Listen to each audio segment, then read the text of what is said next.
একটা ছেলে হাফিজি পড়া পড়ে, চোখে মুখে এখনো হতাশা আর শঙ্কার ছাপ। স্বামীর ছবি এখন শুধু ভরসা, সেটিও ঘোলাটে হয়ে আসে চোখের পানিতে। স্মৃতি হাতড়ে স্পর্শ নেওয়ার চেষ্টা স্বামীর ব্যবহৃত কাপড় সেলাইয়ের বস্ত্রে।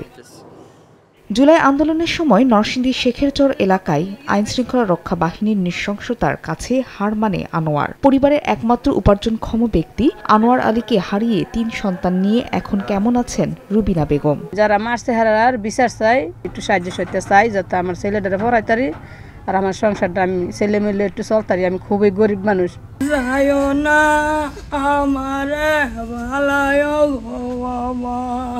এদিকে শিবপুর উপজেলার আমজাদের মা পাগল প্রায়। সন্তানের ব্যবহৃত পোশাক জুতা জড়িয়ে ধরেই দিনরাত কাটে হাহাকারে। ছেলের শূন্যতা কি কোনো কিছুতে মেটানো সম্ভব? 18 জুলাই ঢাকা সিলেট মহাসড়কের জেলখানা মোড়ে আন্দোলন দেখতে গিয়ে একইভাবে গুলিবিদ্ধ হয়ে নিহত 9ম শ্রেণীর শিক্ষার্থী তাহমিদ। চোখের সামনে স্ট্রেচারে রাখা ছেলের লাশের উপর নির্বিচারে গুলি চালায় পুলিশ। এমন নির্মম দৃশ্য এখনো কুড়ে কুড়ে খায় তাহমিদের বাবা রফিকুলকে। তাহমিদের আশা ছিল সে বৈজ্ঞানিক হবে এবং বড় খেলোয়াড় হবে, নিঃশেষ করে দিল, সব তছনছ করে দিল। আমি প্রকৃত হত্যাকারীর বিচার চাই। এছাড়া জেলার অন্যান্য নিহতদের পরিবারের চিত্রও একই। শীতের পর প্রকৃতিতে বসন্ত আসলেও এসব পরিবারে হয়তো আর কখনোই বসন্ত আসবে না। অপরাধীদের দৃষ্টান্তমূলক শাস্তি চান তারা। এটার যদি বিচার না হয়, এইরকম একটা অপরাধ, এটা আমরা জাতি হিসেবেও আমরা কলঙ্কিত হয়ে থাকবো।